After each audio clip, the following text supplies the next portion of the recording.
Hello ভাই brother, কি অবস্থা? তো কেমন আছো সবাই? আশা করি সকলে অনেক বেশি ভালো আছো and welcome back to my another new video. তো আজকের এই ভিডিও টাইটেল এবং থাম্বনেল দেখে তো তোমরা অলরেডি বুঝেই গেছো আজকের ভিডিওটা কি নিয়ে হতে যাচ্ছে। তোমরা অনেকদিন যাবত আমারে কমেন্ট করতেছিলা একটা ট্রাস্টেড আইডি সেলারের খোঁজ দেন। আমি কিন্তু কোনো ট্রাস্টেড আইডি সেলারে চিনিও না, জানিও না। তো এখন আমাদের খুঁজে বের করতে হবে আসলে ট্রাস্টেড আইডি সেলারকে। সেই জন্য আমাদের তাদের থেকে আইডি কিনতে হবে। আমি কিন্তু একটা আইডি সেলারে খুঁজে পাইছি আর তারে কিন্তু টাকাও দিছি। তো এখন দেখা যাক সে কি আমারে আইডি দিছে নাকি সেই টাকাটাও সে স্ক্যাম করে খাইছে। ফেসবুকে ঘোরাঘুরি করার সময় আমার একটা আইডি ভালো লাগছে, যে কারণে গাইজ আমি তারে হোয়াটসঅ্যাপে কন্ট্যাক্ট করি। কন্ট্যাক্ট করে তারে এই আইডি লিঙ্কটা পাঠায় দিই। পাঠায় লিখছি যে ভাইয়া এই আইডির দাম কত, আর এই আইডিটা তো দেখতেই পারতাছো ভাই MP40 ম্যাক্স আছে, AK আছে।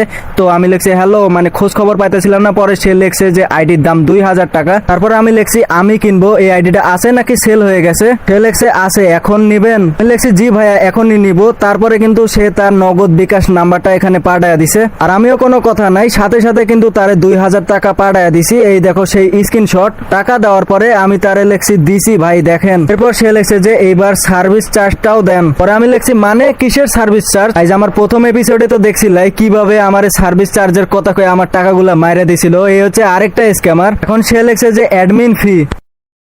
ভাই তুমি আইডি বাই সেল করো কবে থেকে? অ্যাডমিন ফি এটা তো তুমি আইডি কেনার সময় চাইবা। আইডি কেনার টাকা দিছি, টাকা দেওয়ার পরে আবার অ্যাডমিন ফি চাইতেছো কেন?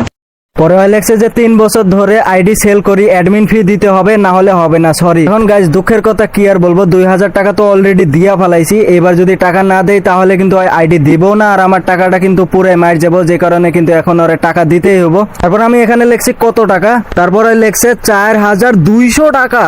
तेरा बाप यहाँ छोड़कर गया था कि तेरी माँ? আজনার চেয়ে বাজনা বেশি। তারপরে আমি লিখলাম যে কি বলো ভাই, আইডির চেয়ে সার্ভিস ফি বেশি। পরে লেখছে আমার বায়োতে দেখো আমাদের আইডি সেলের আগে সব ইনফরমেশন দেওয়া থাকে, চেক করেন নাই? পরে আমি ওর বায়ো চেক করতে গিয়া দেখি এখানে লেখা রাখছে যে আইডি কিনতে অ্যাডমিন চার্জ দিতে হবে 420%। আবার দেখো লেখছে কখন, 3 মিনিট আগে আমি লেখার পরে। গাইজ এখন আর কিচ্ছু করার নাই, ওরে টাকা দিতেই হবো। পরে আমি লিখছি আচ্ছা ভাই দিতাছি, লাইনে থাকেন। পরে ওই লিখছে ওকে। তারপর আমি 4200 টাকা আবার ওরে পাঠাইয়া দিছি। মানে আইডির দাম হচ্ছে 2000 টাকা আর ওর অ্যাডমিন ফি দেওয়া লাগে হইলো 4200 টাকা। মোটমাট আমার গেল হইলো 6200 টাকা। পরে লিখছি গেছে ভাই। ওই লিখছে খরচ সহ দেন নাই কেন?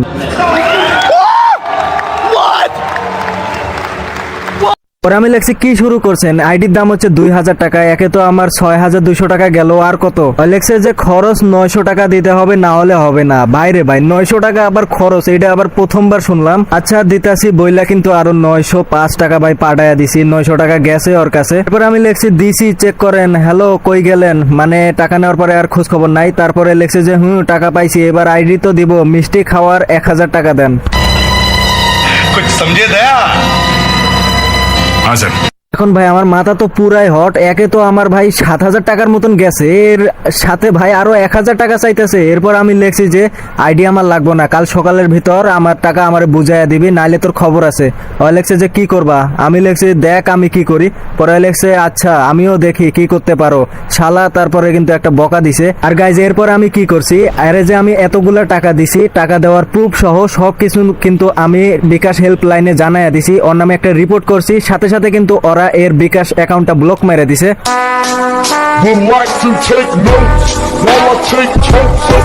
এরপর গাইস সকাল পর্যন্ত ওয়েট করা লাগে নাই, মাত্র 15 কি 20 মিনিট পরে ওই আমারে আবার রিপ্লাই দিছে। রিপ্লাই লিখছে এ মিয়া আমার বিকাশ অ্যাকাউন্টে ব্লক কেন? ওই বিকাশে 50,000 টাকার মতন আছে। ভাই রে ভাই 50,000 টাকা বলে ওই স্ক্যাম করে খাইছে। আর তারপরে কিন্তু আমি 3টা ইমোজি পাঠাইয়া দিছি। তারপর ওই লিখছে যে ভাই আমি তোর সব টাকা ফেরত দিমু, তোর বিকাশ নাম্বারটা দে। তারপরে আমি আমার বিকাশ নাম্বারটা দিছি, দিয়া লিখছি যে সকালের ভিতর যেন টাকা পাই। তার কিছুক্ষণ পরে দেখি আমার সেকেন্ড মোবাইলে টুং করে একটা বিকাশ থেকে মেসেজ আইলো। মেসেজ এই দেখো গাইস 2000 টাকা দিছে হয়। আর এটা কিন্তু আমি ওই মোবাইল থেকে ছবি তুলে দেখাইতাছি তোমাদের। এটা কিন্তু আমার সেকেন্ড মোবাইল, ওখানে কিন্তু আমার সিম থাকে। এরপর ওই লেখছে দিছি ভাই প্লিজ খুলে দেন ভাই আপনার পায়ে ধরি। এরপর আমি লিখছি 2000 কেন, আর 5000 কি তোর বাপে দেবো? এটা বলা দেখি আরেকটা টুং করে মেসেজ আইলো 2000 করে 4000 টাকা দিছে। 2000 টাকার আইডি নিতে গিয়ে আমি দিছি ওরে 7000 টাকা, আর ওই আমারে দিছে মাত্র 4000। ওই লেখছে যে আরো 2000 দিছি, প্লিজ ভাই আমার কাছে আর টাকা নাই, ছেড়ে দেন। আর গাইজ আমি এখানে একটা বল ফাজলামি করছি। আমি মাত্র 2000 টাকার আইডি নিতে গিয়ে আমি কেমনে 7000 টাকাটা দিলাম। আমি জানি যে এই টাকাটা আমি আবার উদ্ধার করতে পারবো, এই কারণেই দিছিলাম। এরপর আমি লিখছি যে আমি যে 7200 টাকা দিলাম সেটা কি করলি, ওই লিখছে যে বের করছিলাম, এখন আর মাত্র 2000 টাকা আছে। এরপর দেখি গাইজ আরো একটা মেসেজ আইলো, মানে 2000 6000 টাকা মোট আমারে দিছে। এখনো কিন্তু হয় নাই, এখনো আমি ওর কাছ থেকে 1200 টাকা পামু। এইটা উদ্ধার করা ছাড়া আমি আর জীবনে ওর বিকাশ খুলে দিতাম না। তারপর ওর মেসেজে আমি এটাই লিখছি 6000 দিলি আরো 1200 টাকা দেয়া লাগবে, নাইলে দিমু না, মানুষ বুঝে স্ক্যাম করিস। তারপর লিখছে যে বিকাশে আর টাকা নাই, নগদ নাম্বার দেন। তারপর আমি আমার নগদ নাম্বার দিলাম, আর সাথে সাথে দেখি ওই আমার নগদে 1200 টাকা সেন্ড মানি করে দিছে। এন্ড গাইস তারপরে দেখো আমি লিখছি যে এইবার স্ক্যাম ফি দে, নাইলে কিচ্ছু করার নাই। ওই লিখছে কত, আমি লিখছি 1000। কিরে মানে মেসেজ দিতেছে না।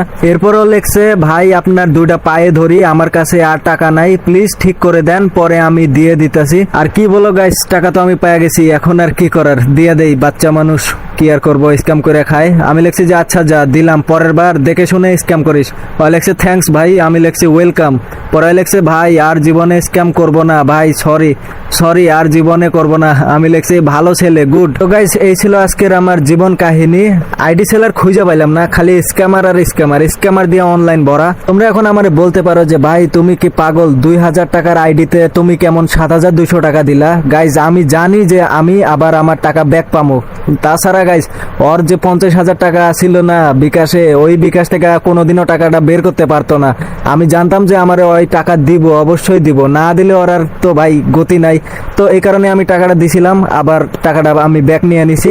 সো গাইজ এই ছিল আজকের ভিডিও, আশা করি ভিডিওটা ভালো লাগছে। যদি ভালো লেগে থাকে তাহলে একটা লাইক করে দিও, আর চ্যানেলে নতুন হয়ে থাকলে চ্যানেলটা সাবস্ক্রাইব করে পাশে থাকা বেল আইকনটা অল করে দিও। দেখা হচ্ছে নতুন কোনো ভিডিওতে, ততক্ষণ সবাই ভালো থেকো, সুস্থ থেকো এবং নিজেদের যত্ন নিও। আল্লাহ হাফেজ।